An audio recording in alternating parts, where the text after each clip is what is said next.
Yes, it's true. I've changed how I edit my wildlife photos, and in this video, I'll show you how this change has significantly improved the quality of my raw files. While I still use Lightroom for main photo editing, I now include a crucial step before starting the editing process. A few months back, a subscriber recommended DxO Pure Raw 4 to me. After downloading the 14-day free trial, I was very surprised by the results. This video is not sponsored by DxO, and all opinions are 100% my own. I paid full price for the software as I genuinely believe in the results. I did sign up for their affiliate program, so if you want to support the channel and download the free trial or buy the full version, please use the links in the description below. DxO Pure Raw 4 is a plugin for Lightroom that cleans up raw files. It removes noise, corrects lens softness, and also performs other lens corrections. Now, I know what you're thinking.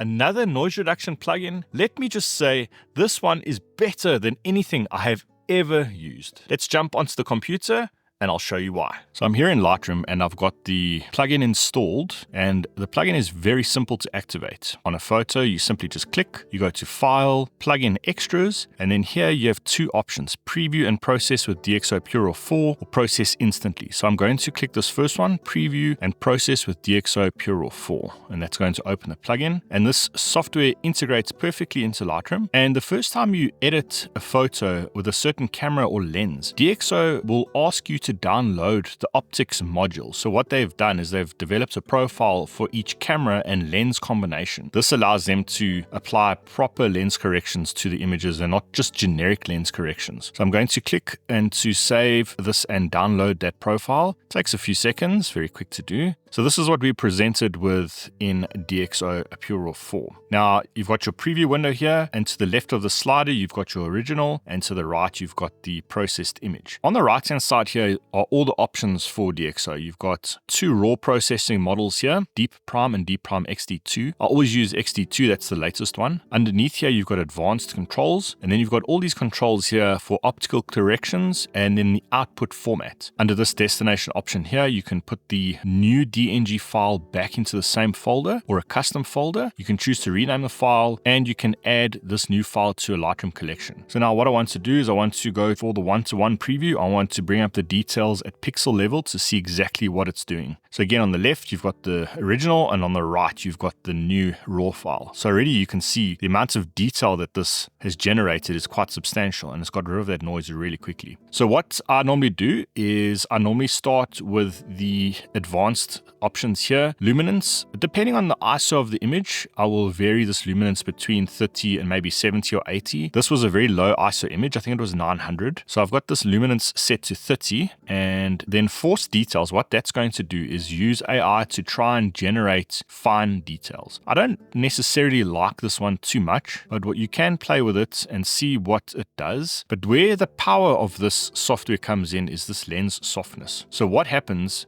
let me just turn this off. It's very slight, so now you can see the original sharpness of the image. This is what I got out of the camera sensor. And because it was an older 200 to 500 lens, the optics aren't as good as a prime lens. But this lens softness correction basically gives me the same results as a prime lens. And this absolutely sold me on the software. So go click on that lens softness and you can just see how much change that has made. And I don't think this is necessarily sharpening the image generically. I think this is going into the optical profiles that DxO has created for this lens and camera combo. I don't use vignetting correction. I generally don't apply any lens distortion corrections, and I also don't really apply any chromatic aberration corrections in the software. I do that all in Lightroom. So you can see just with these details here, the amount of clarity on the subject and the noise that it's taken away is absolutely amazing. So to finish off, you click Process Now. That processes the image and it puts it back next to your original raw file in Lightroom. Now, something worth mentioning, don't delete your original raw file. Always keep that. And also worth mentioning is that this new DNG file is quite a bit bigger than the original raw file. Let's move on to a very, very high ISO image. This was shot at 25,600, and this is really where the software shines. So I'm going to click File, I'm going to go into Plugin Extras and go Preview and Process with DxO Pure Raw 4. And I think I've already downloaded this optical model. I'm going to click one-to-one so we can see at the pixel level what this is doing. Now, one thing worth mentioning is if you download the software and your preview is not updating after you have changed anything, just go to the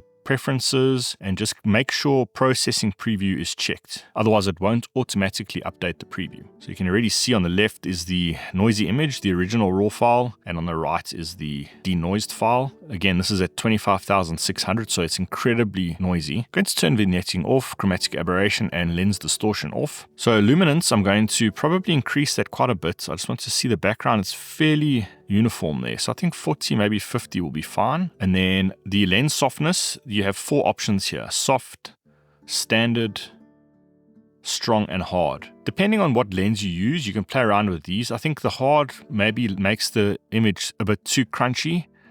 So generally I leave it on standard, and that does a really, really good job. Force details, I'll show you what it's doing to this image specifically. I'm going to put it on 100. So now you can see it's trying to bring out a lot of detail, but the problem is in this area here, no detail has been extracted. In this area it has. So it hasn't really done a consistent job across the image. So that's one reason why if I do use this force details, I leave it quite low, but generally just leave it on 0. And that's done a really nice job. So I'm going to click process now to take it back to Lightroom. Now, I know what you're thinking, why don't we just use Lightroom AI denoise? And although that does a really nice job at removing noise, it doesn't bring back any detail like this lens softness does. So on the screen now, I've got 2 examples of this leopard image. The one on the left is denoised with Lightroom only, with a bit of sharpening applied as much as I can. And the one on the right is the image that has been run through DxO with the lens softness set to standard. And now you can actually see the difference between the 2 images and how much more detail DxO has managed to bring out of the image. I would say the noise reduction is probably on par. I've also found this DxO to be a lot quicker than AI denoise, but what sold me with DxO is the ability to retrieve that detail through those lens profiles. I really like how DxO Pure Raw 4 handles all the fine details in high ISO photos.